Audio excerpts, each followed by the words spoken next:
Albert Einstein once said, education is not the learning of facts, but the learning of the mind to think.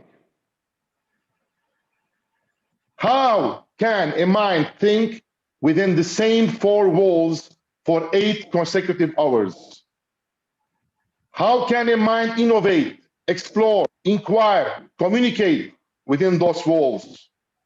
How can a student excel, find solutions to real-life problems, and enhance his life confined in the 1 or 2 rooms the whole day? How can a mind communicate? How can a student communicate with other teachers and gain international mindedness and create mutual needed bridges for the survival of humankind if he or she does not explore and visit other cultures worldwide outside the classroom walls? How can a student be right for today, lead for tomorrow, ready for tomorrow when he is learning in the past and for today? The answer is very simple. Our classrooms must destroy their borders, must have no borders, must demolish their walls. The word is our classroom. Now, Mr. Fouad, I'm going to invite Mr. Fouad to continue the presentation. Go ahead, Mr. Fouad. Thank you, Mr. John. Hello, everyone. Hello, educators. Just a note, what I'll be sharing with you are some foundational principles that are essential to understand and reinforce classroom without borders. First topic will be differentiation.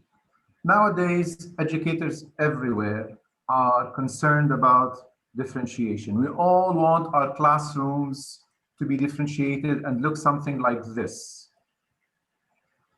However, we often find ourselves perhaps confused how to differentiate, or we find ourselves uncertain whether we are differentiating effectively or not. In order to have every class a differentiated classroom, we need to have a certain model that we can follow consistently. That model, which you'll see in a few seconds, there you go, is what we call the curriculum classroom differentiated model. Why do we need a model? Because we do not want to just differentiate, say, once a week or whenever we are going to be observed by, say, the school principal or our coordinator. No, we want differentiation to happen in every single classroom, and we want differentiation to be sort of systematic. Before I discuss this model further with you, I must establish a notion that I believe is so important that without this notion or this concept, the whole webinar of today would have very little effect on our practices in the classroom. We are not teachers, we are facilitators. I'll say that again. We should stop thinking of ourselves as being teachers. Instead, we should start thinking of ourselves as being facilitators. Let's look at two models of classrooms. In a teacher-centered classroom, such as this one, basically the teacher is the boss. All teaching and all learning has to go through him or her. The students are basically there as passive learners. On the other hand, in a typical student-centered classroom, which might look something like this, yes, the teacher is no longer the boss. The teacher is more like a manager or a director. And yes, students have the liberty or the freedom to interact with one another, to interact with the teacher. The teacher, however, in this model, even in this model, is still the indispensable source or the indispensable element for students' learning. In the 21st century, neither of these models are even acceptable anymore. Students get bored. That's one reason. Another is, one would ask himself or herself, does meaningful learning take place in any of these two models? Instead, I'll be suggesting to you a completely different model. As I said, we shouldn't think of ourselves as teachers anymore, we're facilitators. And what does that mean, to be a facilitator? Well, a facilitator is someone that facilitates the acquisition of knowledge and skills. Facilitates, not teaches. So once we start to be facilitators, the model of our classroom would change from something that looks like this to something that looks like this, where at the center are the educational resources that the students need to acquire knowledge and to develop the skills. The facilitator's role in this model is obviously not similar to that of a boss or a manager or a director, but instead, I will I'll give you a metaphor to explain the facilitator's role in this model. Think of the facilitator as being a tour guide and the students as being tourists. Now, the tour guide would organize the tour, would take the tourists, say, to a museum. He or she would give them brief explanation about the museum, about the history, say, of the country, about the items that are on display at the museum. However, if the tourists really want to learn and to retain the knowledge that they would learn, they would have to themselves, whether individually or in groups, read the description or the explanation that you would find next to each item on display at any museum. They might want to take pictures. They might go on their mobile phones or smartphones and look up more details, more information about what is there. As a result, I ask you, if you are to think of the three models, the teacher-centered classroom, student-centered classroom, and this new model I'm suggesting, in which of these three models does meaningful learning take place? In which of these three models do learners really retain the knowledge? In which of these three models do their skills get developed the most? Now, what is the role of the facilitator in the C.C. differentiation model? The facilitator needs to first understand, develop, and then implement the C.C. differentiation model. Going back to the model, remember, this starts with a differentiated curriculum, which, as I'll be discussing with you in the upcoming slide, the differentiated curriculum is or should be a multi-layered curriculum. I'll get to that in details in a few seconds.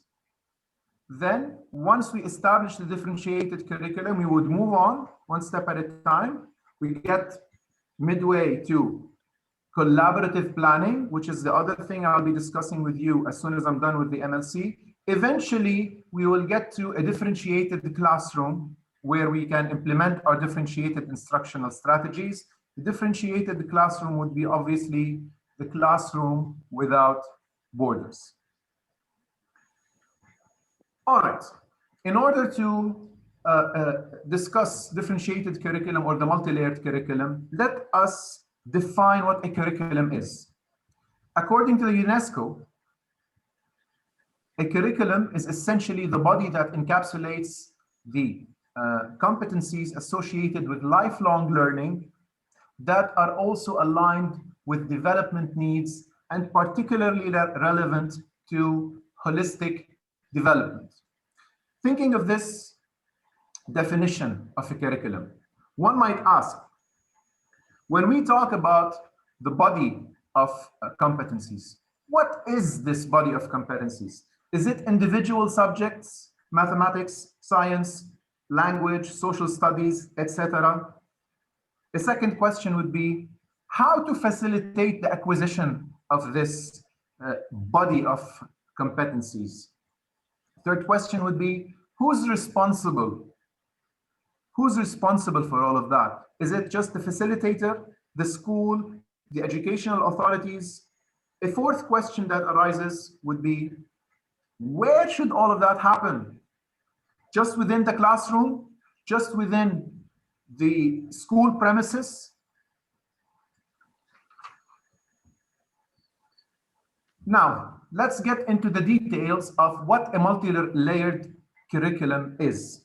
Now, as its name implies, the multi-layered curriculum is basically made up of layers, a number of layers or elements, which we refer to as layers. The multi-layered curriculum, or the layers of this multi-layered curriculum, taken together, not as individual layers, but taken together as a single unit, result in holistic and effective learning. What are the layers of this multi-layered curriculum? First, the overt curriculum. Basically, it's the curriculum we're all familiar with, the curriculum that has standards. The next layer would be the goals set by the educational authorities, whether it's the Ministry of Education or any other authority, depending on the country you're in. The third layer would be one subject called knowledge. The fourth would be vertical integration. Next would come the country's culture and identity, followed by streams education and clubs and co-curricular activities. We also have parents and school mutual partnership. The other layers are IT, which is a crucial layer in education. We're in the 21st century. We also have the real-life based learning and classroom without borders layer, extracurricular activities, 21st century learner profile and competencies, and student-centered differentiated environment. Looking at this model, you might ask, why does classroom without borders in particular stand out? I already told you that all these layers are of equal importance and they are to be taken as a single unit, not as individual layers. But why does classroom without borders in particular stand out? It's not just because it's the topic of today's webinar, but if we go back to the CC differentiation model, okay, you get to see that in a second. If you go back to the CC differentiation model, you will notice that this whole model, the CC differentiation model, is put together so that eventually we would get to a differentiated classroom or a classroom without borders. This is why a classroom without border is or stands out in the multi-layered curriculum. Here's a multi-layered curriculum sample. How would we develop a multi-layered curriculum? Okay, in this example, I used a standard taken from the Common Core curriculum. It's an ELA standard. However, the same would apply to any standard taken from any curriculum. And this standard states, make strategic use of digital media, such as textual, graphical, audio, visual, and interactive elements in presentations to enhance understanding of findings, reasoning, and evidence, and to add interest. That's the standard. The Ministry of Education's main goal, usually that's, as I said, that would be provided by the educational authorities. In this case, it's respect, integrity, empathy, resilience, honesty, care, and tolerance. When it comes to one subject called knowledge, which is several steps, all right, which is, let me rephrase that, which is basically horizontal integration taken many steps further. In this case, ICT is integrated, where students would employ their skills to critically choose and access online material to produce media messages using multiple resources. When it comes to vertical integration, remember this is an ELA standard, an English language arts standard. So you'd have writing and presentation skills integrated in this. When it comes to the country's identity and culture, now this is an example taken from the school which I used to teach at in the UAE. So as you can see, the layer of country's identity and culture is publish a short documentary about a major event or personality in the UAE, past or present. When it comes to streams education, students conduct, video record, and edit and experiment, including oral and written commentary, subtitles basically. Clubs and co-curricular activities, students would be members of the Streams Club, the Film Club, Video Editing Club, or the school's magazine team. Regarding parent-school mutual partnership in particular, or in this example in particular, parents play a very crucial role. First, the parents can provide their children with the equipment they need in case the school cannot. Obviously, not all schools have the budget to buy and equip itself with the equipments and the tools that the students might need. Parents can help with that. A second thing that the parents can do is to use their connections to assist in locating an SOS, satellite out of school campus. We will be discussing this in more details later on, because SOS Campus is a main pillar of Classroom Without Borders. IT as a crucial layer in education, students would use hardware and software to produce and publish audio visual media. Real life-based learning and Classroom Without Borders. At this satellite out of school campus, the school would coordinate, say, with a newspaper or a TV or radio station where students get a real-life experience on the production of media. Extracurricular activities, well, at the SOS campus, the students produce a media message that tackles a health, social, environmental, or humane issue and publish it on the social media. Now, by completing these tasks, the students would become more independent as learners. They would be better critical thinkers, they'd be more creative, better at problem solving, their digital competency would improve, their cultural awareness and global and environmental awareness would also develop. They would become better at collaborating, and they would be better team players, and obviously their communication and their entrepreneurship would develop. Finally, when it comes to the final layer, now we're talking about student-centered student-centered differentiation. Here, well, all of these tasks can take place either in groups, whether homogeneous or heterogeneous. They can take place at school, they can take place at home. If at school, in the classroom, at the IT lab, at the artificial intelligence lab, they can take place during class hours or during the breaks, or even at home. So now that I've introduced to you briefly the differentiated curriculum part of the CC differentiation model, which we call the multi-layered curriculum, the next step is going to be collaborative planning. Why collaborative planning?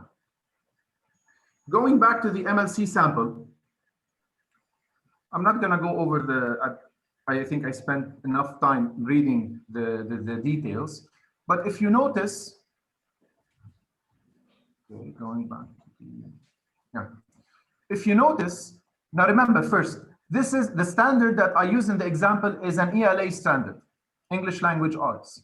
However, as you're going to see, some yellow squares are going to show up, pointing out to different subjects that are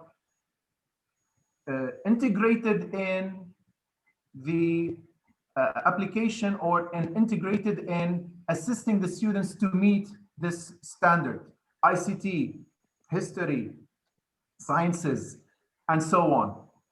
With so many subjects involved in this, the logical next step would be for the facilitators of these subjects to collaborate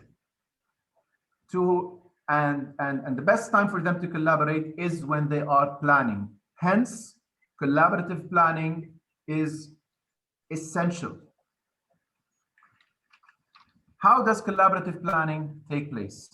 First, there are two, say, levels of planning. We have the interdepartmental and the intradepartmental. Obviously, as the figures show, the interdepartmental planning is when the facilitators of the same subject, obviously facilitators of different classes and different sections, would meet, focusing on vertical integration. On the other hand, in the intradepartmental meetings, facilitators of various subjects would meet, trying to focus on horizontal integration. So far, so good. However, there's an element missing. That element is the student's input. You might be surprised to say, students' input, what can students add, or what added value can student have to a planning meeting of facilitators? I'll give you 2 points that in which they can, 2 points that they can contribute, that they can add to these meetings. First, they can ensure that their needs are satisfied. Second, they can ensure that the learning objective and instructional strategies are relevant to them. Thus, by doing this, by allowing, and not just allowing, but making sure that students' input is there, we would be moving closer to having classroom without borders. If you're still not convinced of how important and necessary students' input is, think of the following. When the students realize that they are part of leading the process of their education, they will become themselves successful leaders in life and will effectively contribute to establish a one subject called knowledge, learning and facilitating environment in borderless classroom.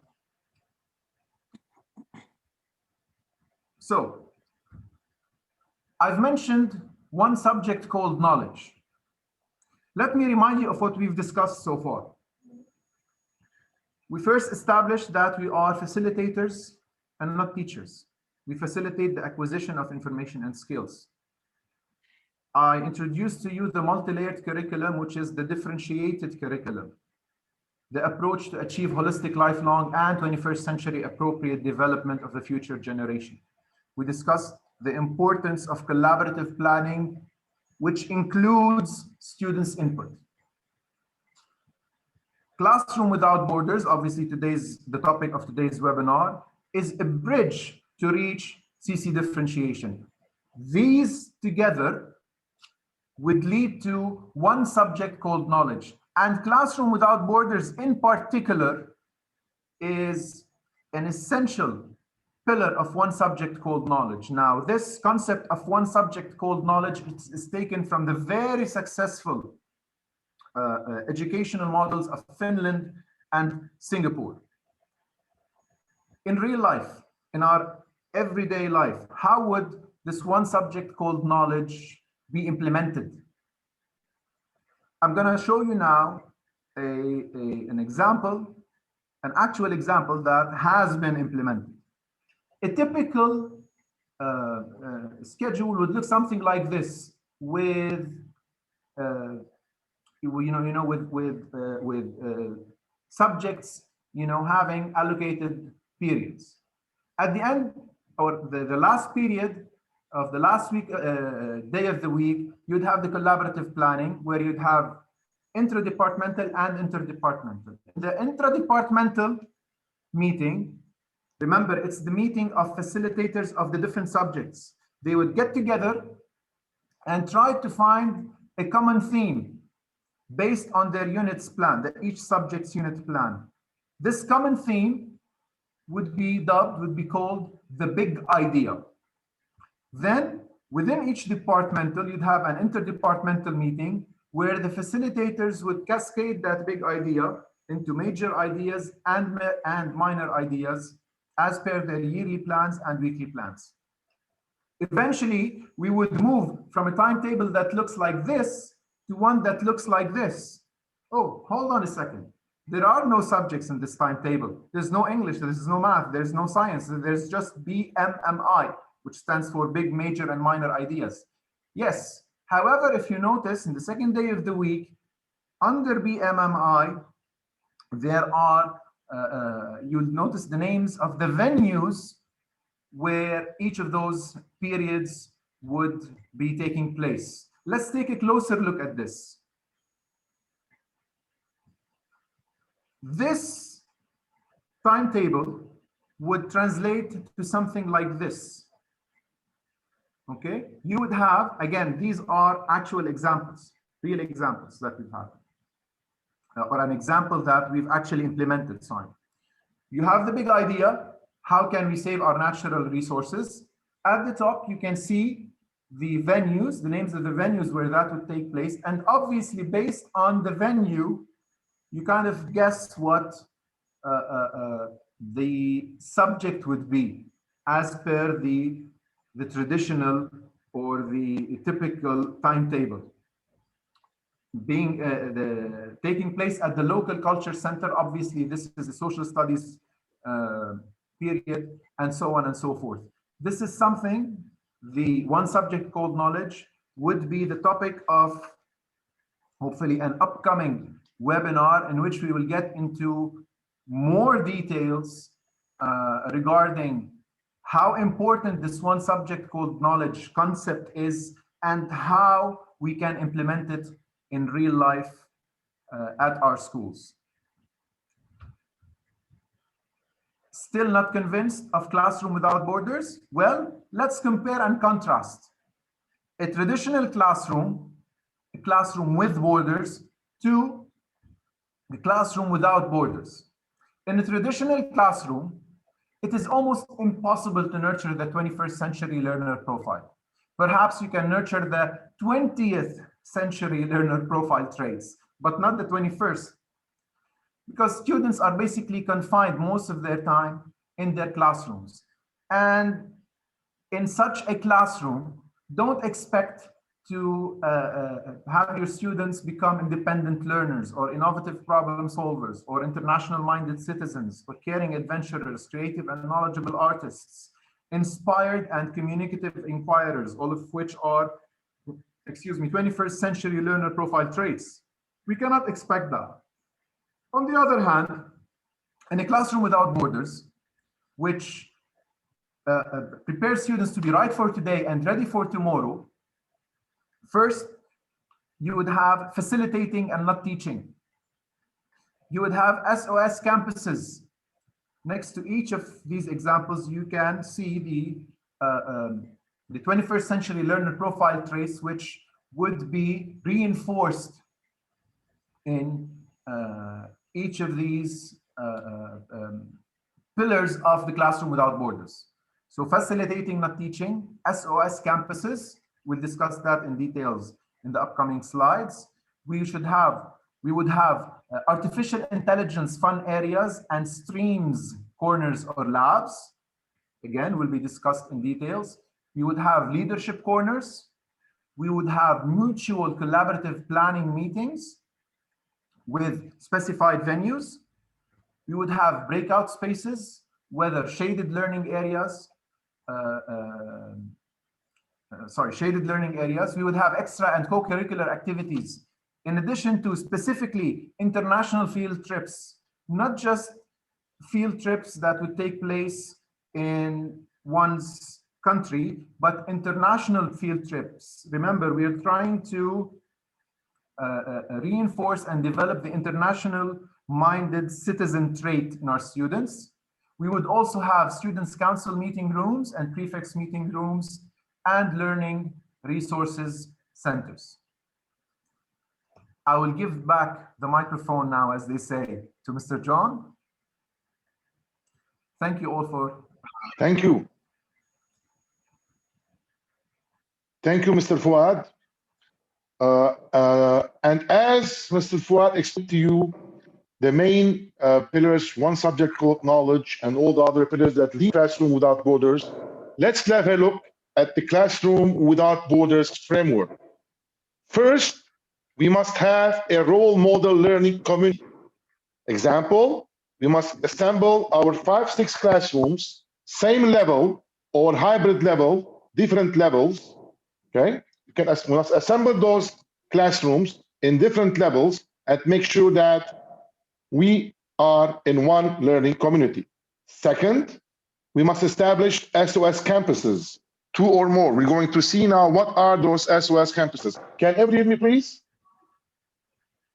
Yes. Everyone can hear me? Yes. Yes. Yeah, okay, I can hear you, okay? Yes. Yeah, okay. And then, yes? Okay, okay. Extracurricular reflective havens, SLEAs. We want to see what are the SLEAs in the upcoming slides. Satellite learning exploring areas. We're going to see that in our community of Classroom Without Borders, we need to have IDCCs, International Virtual Combined Classrooms, and then we need to have artificial intelligence fun labs or areas. We must have countries identity area or labs or rooms. We must have the ISLAS, the Internship satellite learning areas. We must have breakout spaces indoor, shaded areas outdoor. We must have students' council meeting rooms, prefects meeting rooms, leadership rooms or areas, and of course, learning resource center, science streams, IT, robotics, art lab for every 12 classrooms. That's the community. But we need the second C. The second C is curriculum. Now, if I have a great Classroom Without Borders framework, in that the first one is the community, the second pillar is the curriculum, which Mr. Fuad explained in detail. And later on in upcoming webinars, we're going to go more in depth. The multi-layered curriculum, the real-life based approach, IT crucial layer, one subject called knowledge, facilitating and not teaching. And of course, we have the third C, collaboration, servant leadership. The moment the students will feel that we are leading them, the moment the students feel that we are teaching them, they will not listen to us. Quote Miss Maria Montessori, our great educator. She said that because we know that we need to make sure that our students are going to be with us, participating in planning, in mutual collaborative planning, STEAM's education. So this is the magic triangle, community, curriculum, collaboration, creating the framework, the Classroom Without Borders, the 3 C's.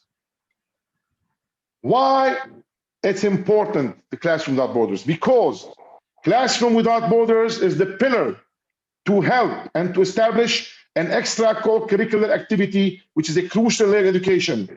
Because Classroom Without Borders is an important and crucial approach, crucial methodology to establish a real-life based learning habitat.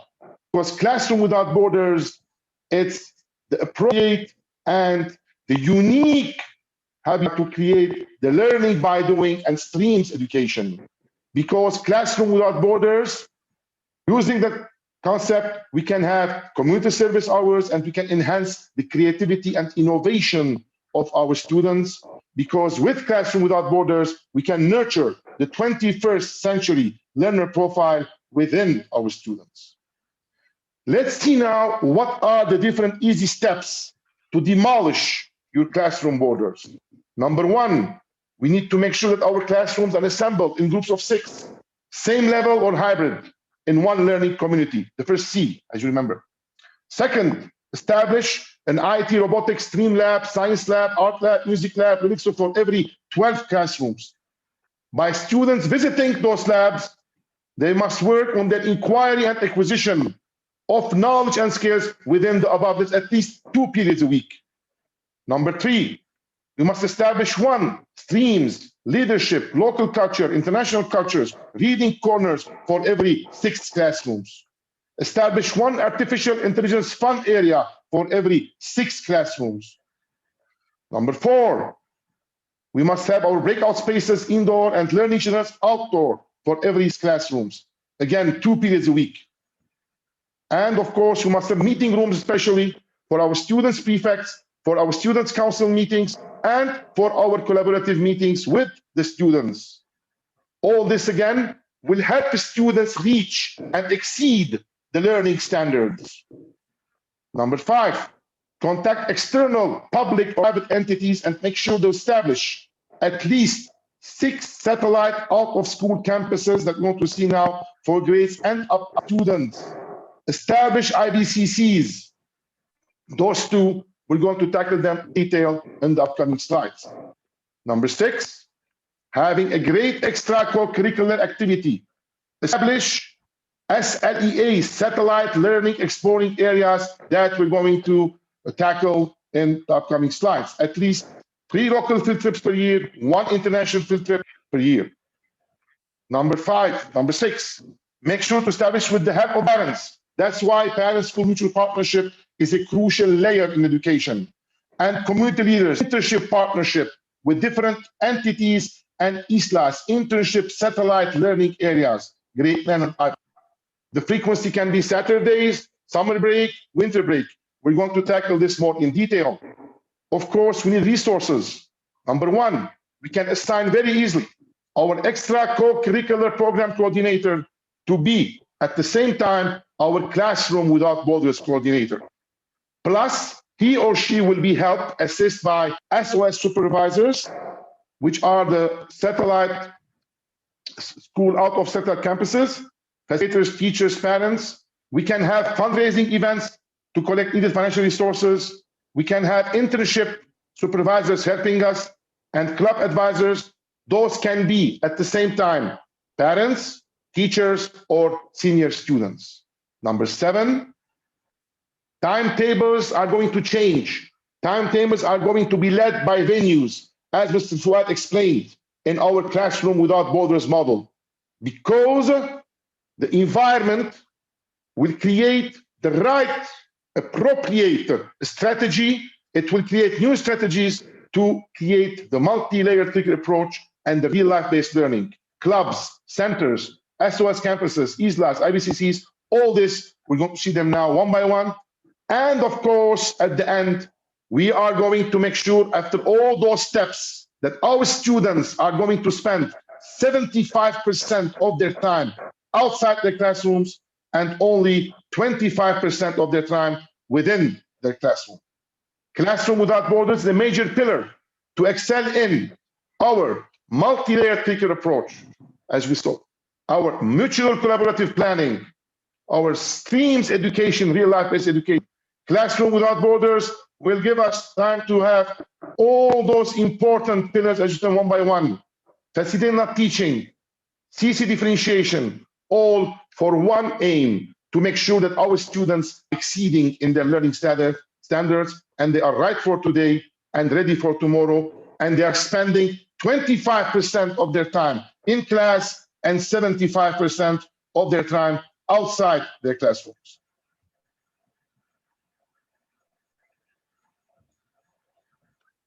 Let's start now with the satellite out-of-school camps. What are the SOS campuses? SOS campuses can be just public or private entities, corporations, that we can deal with them to make sure that our students are really tackling real-life-based learning and facilitating environment. We need to make sure that our infrastructure is intertwined with the curriculum yearly plan with the SOS campuses. And of course, we must make sure that we have streams project learning in those SOS campuses. What's the framework? SOS Campus is a major strand in the overall curriculum. We must integrate that in our curriculum to have it a major strand and, of course, a major layer of the multi-layer curriculum. The SOS Campus must be present in all our yearly plans, unit plans, weekly plans, as the venue and as the environment in which the students will exceed their learning standards. The SOS Campus will be the basics of our real-life-based approach. And because we have the SOS Campus satellite out-of-school campuses, we are going to be able to establish new concepts of differentiation and personalized education techniques based on rubric and interviews in which the students will take a major part. We're going to see some now, and those techniques we are going to tackle later in different webinars explaining what are those new top-notch differentiation and personalized education that can be established via SOS campuses. And of course, in all our timetables, it will be led by the venues, and SOS campuses are one of those venues. Let's see some basic procedures. How can we have this SOS campus? Number one, we need to prepare the students for the job duties in the satellite out-of-school campus. Explain to them the jobs opening in class with detailed job descriptions. Train the students on how to pass the interview. The interview will take place in the classroom by the facilitator with the help of the students. We're going to assign 2 or 3 low achiever students. We're going to train them, prepare together the rubric, how to evaluate interview, and those students will run the interviews with us. And plus, we can call in those private and public entities like a museum, like a bank, like an art museum, artists, center supervisors to be present in this job interview. And based on those job interview with clear job duties, we are going to select the students, and those students will go once a week or twice a week to different satellite out-of-school campuses outside the school under our supervision, and plus supervised by the students too. Low achiever students, already here we are differentiating. By assigning low achiever students in the interview process and the supervising process, we are motivating them. We are making sure that we are going to differentiate instructions to personalize instructions. The facilitator will accompany the student, will supervise their job functions. Now, if you have 24 students and you cannot take them all to one museum or to one private or public entity once a week or twice a week, in general, the last period, we can partition that, ask for the help of SOS supervisor, and take 8 or 7 students to every one entity. And for every 7, 8 students, we can send one SOS supervisor. Can be a parent, it can be a facilitator. Of course, to do this, we are going to not only use the differentiated strategies, we are going to establish new types of personalized education, new types of real-life simulation reality. That's why SOS campuses are one of the crucial pillars of Classroom Without Borders. And as we know, all of us, Classroom Without Borders is a crucial multi-layer curriculum. And of course, as Mr. Fouad explained, SOS Campus will make sure to nurture the 21st century learning profile traits within all our students as Classroom Without Borders. Here are some examples of SOS out-of-school campus, different sites and different entities that you can work with in school so that our students spend there 1 or 2 hours weekly to perform their job duties, and those job duties will enhance and will exceed the benchmark of them reaching their learning standards. Now I will give back the microphone to Mr. Fouad to give you more details about SOS campuses. Thank you, Mr. John. Okay, taking from where Mr. John had arrived, here are some suggested procedures on how to establish and conduct the SOS Campus Classroom Without Borders example. First, the school would coordinate with the designated entity via its PRO, Public Relations Officer, or the extracurricular activities coordinator.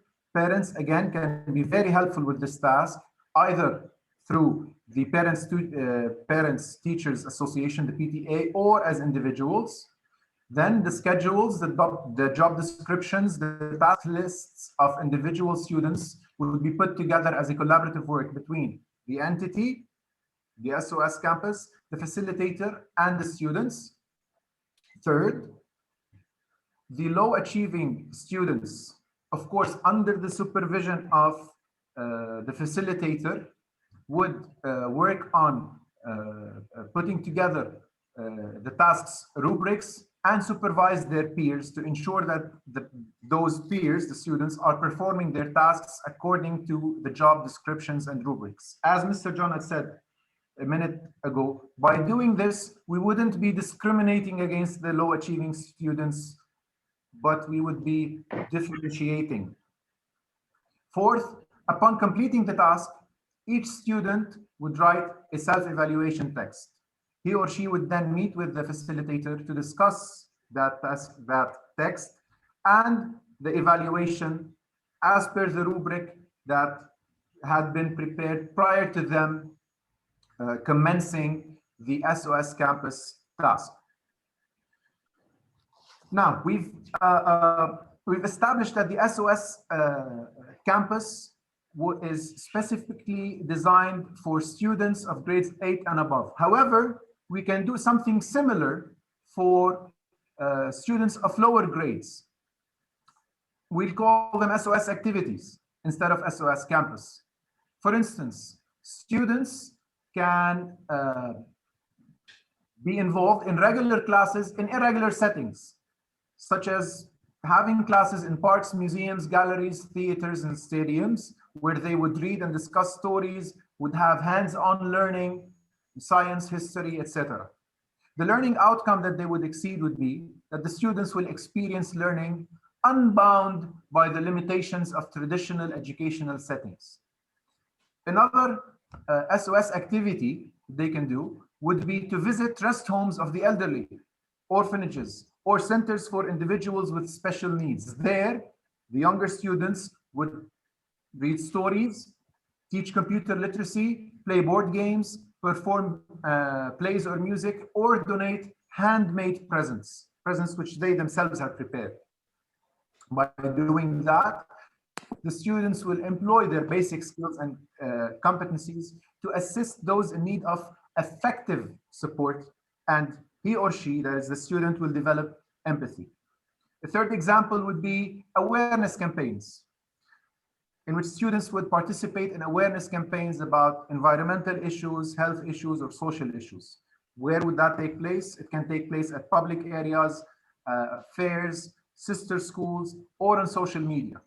By doing that, the younger students would develop a deeper understanding of the issue at hand, and they would also practice his or her skills and competencies. Now, as for some examples of tasks that would take place at SOS campuses. Now, this is a list that has some suggested tasks. However, it's up to you. You are bound only by your creativity to create as many tasks, or as many and as different tasks as your students might need. I'll go over only 3 suggested tasks. For instance, the students might become assistants to a reporter or a columnist at a newspaper or a magazine, whether it's a print or a digital newspaper or a magazine. By doing that, the student will experience the practical use of written language as a means of communicating or communication with the masses.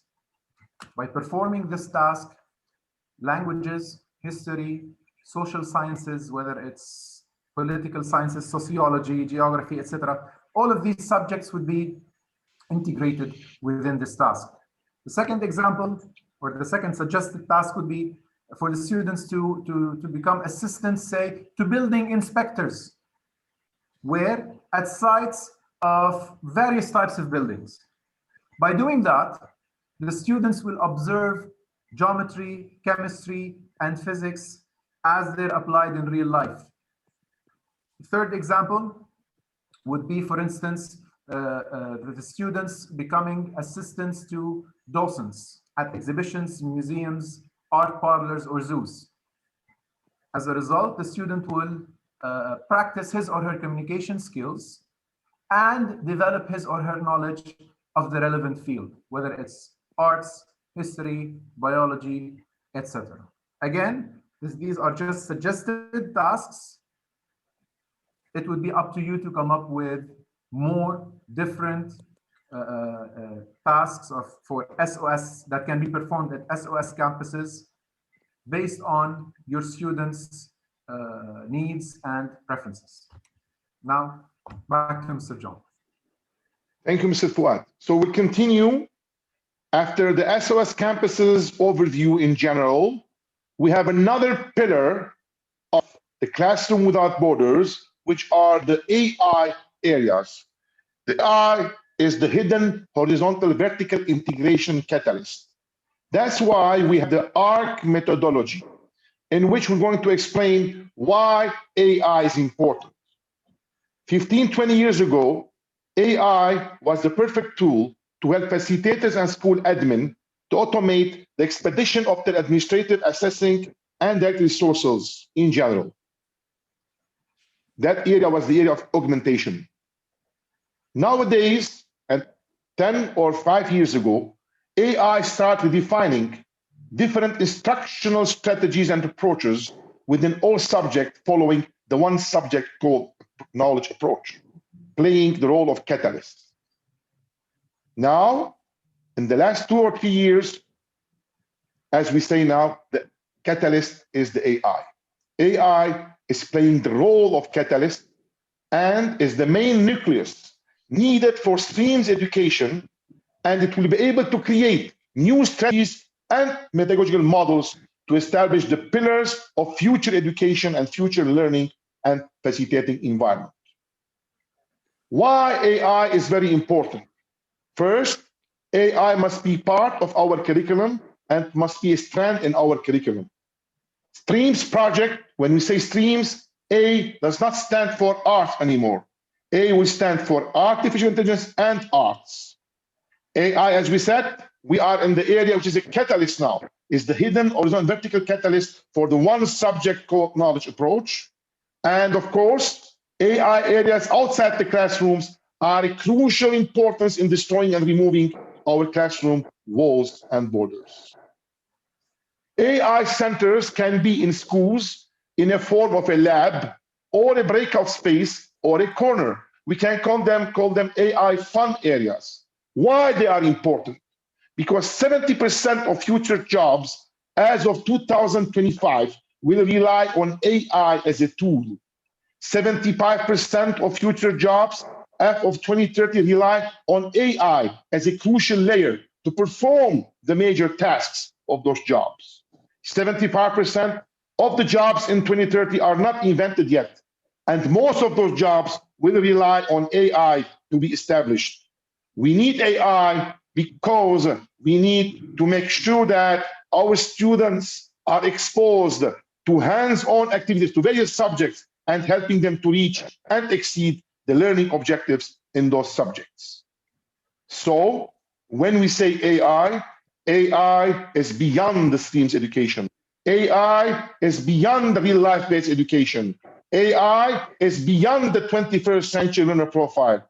We need AI because we need in the future students in the last 5-10 years, leaders that have the computational creativity in music, in architecture, in fine arts, in science, in poetry, literature. We need AI labs, we need AI fun areas because most of the jobs in the future will be based on robotics, because we need explorers for our space, because we know doctors, we need health workers for advanced surgery, medical research. We need engineers We need global warming, green energy, sustainable energy engineers. We need people who will enhance and who will make coding and programming a major layer for our society. We need leaders that will smart cities, smart farming, so that we can survive in our planet in the future.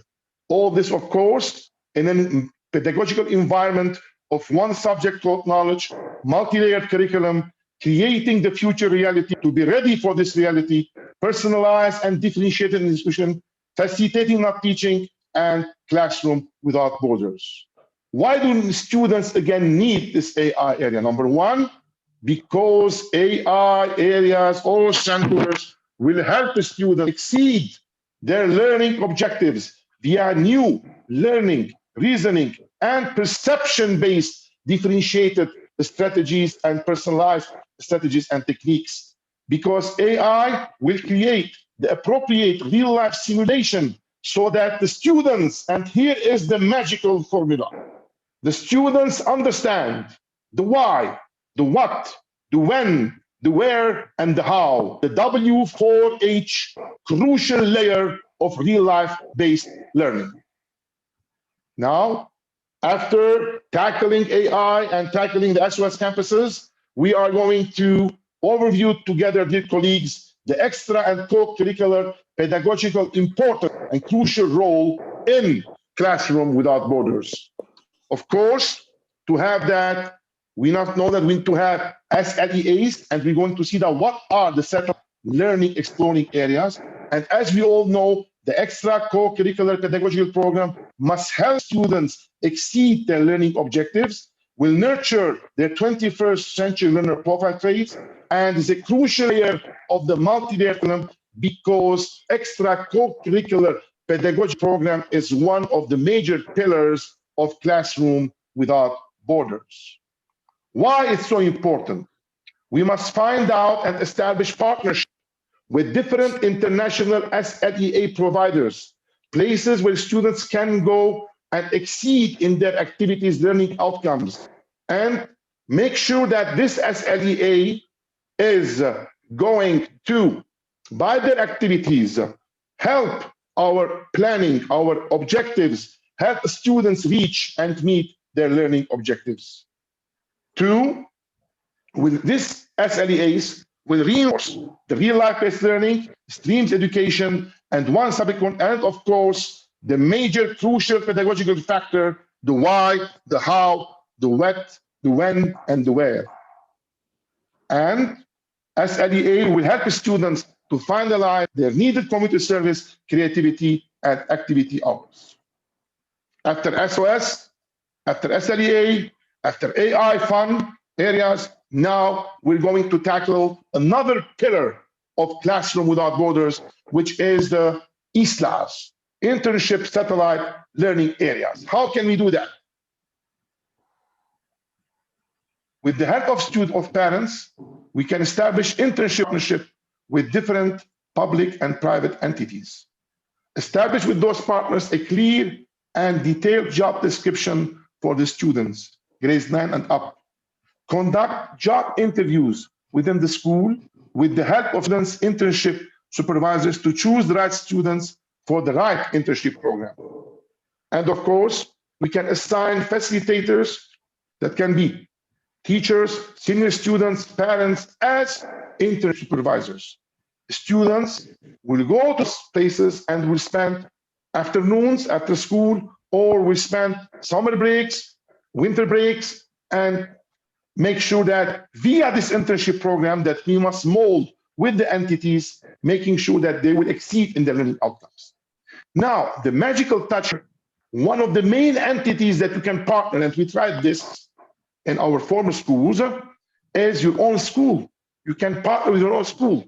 Example, by assigning Saturday remedial courses for junior class students that will be conducted by senior students and supervised by internship supervisors that can be facilitators. Frequency again, Saturdays, summer, winters. So satellite internship learning areas are very, very important layer and pillar for Classroom Without Borders.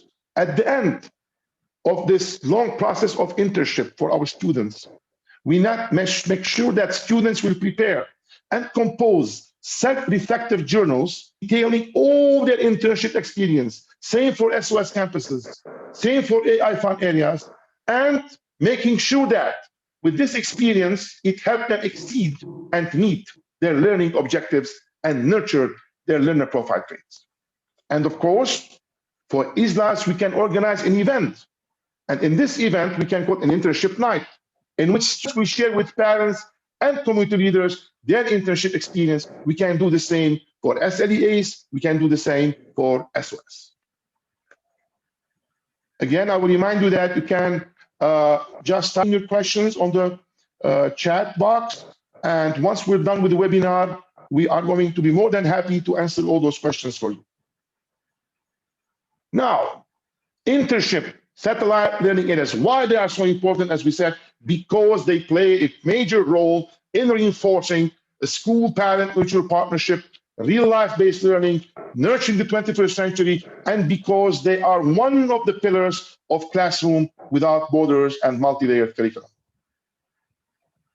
Another important pillar of Classroom Without Borders, the international virtual combined classrooms, and I'm sure that a lot of you, dear colleagues, already established partnerships with different sister schools in different international schools.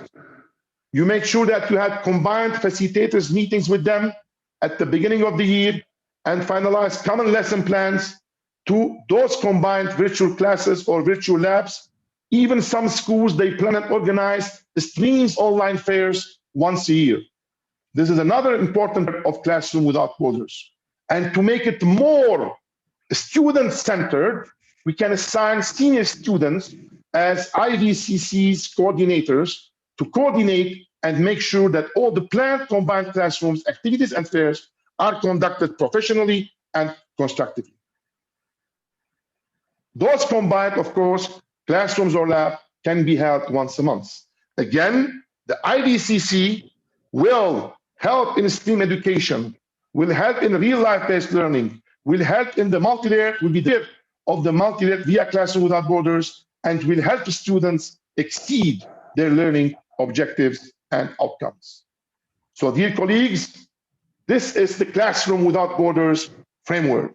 The 3 C's, the community with its SOS campuses, SLEAs, IVCCs, AI corners, breakout spaces, internship program, everything combined with the curriculum and the collaboration within the servant leadership and collaborative plan with the school, students, and preparation, the 3 C's for this major framework, Classroom Without Borders.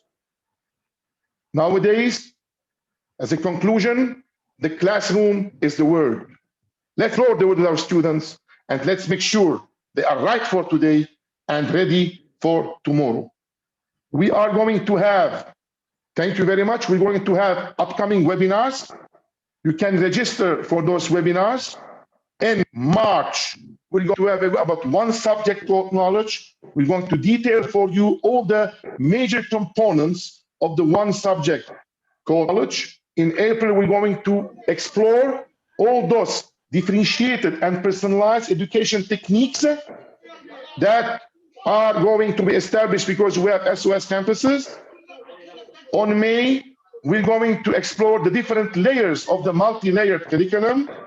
And please, if you can stay all on mute mode, please. Mute mode, please, everyone. Let's make sure we're on mute mode, please. And in June, the 5 pillars of initiation, and especially the 5th pillar called the differentiation by emotion. You can register from now via LinkedIn and WeChat. We want to thank you all, dear colleagues. We want to thank Hua Quan Village for organizing and hosting this webinar and being one of the important pioneers in the mission of education, serving the mission of education and helping all our educators worldwide to reach their benchmark in the sacred mission of education. You can follow Hua Quan on social media for more educational webinar and online events. And for further questions to the webinar, if today you could not send via Zoom chat, you can email us on this email address, and we'll be more than happy to help you. This webinar recording will be uploaded on all social media, LinkedIn, YouTube, Facebook, WeChat, and you can watch it again and you can revisit it again. Thank you very much, dear colleagues. And thank you for all your sacrifice for the technical education.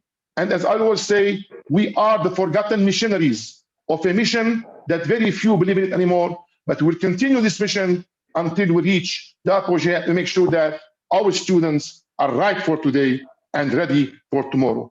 Mr. Fuad, thank you, Hua Quan Village. Now we are ready for all your questions.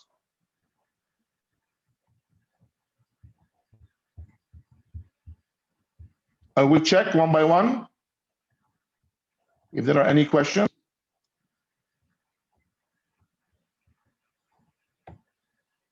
We have a question. Do you think that Classroom Without Borders could be implemented in a country where students do not even have devices or internet connection to attend online classes?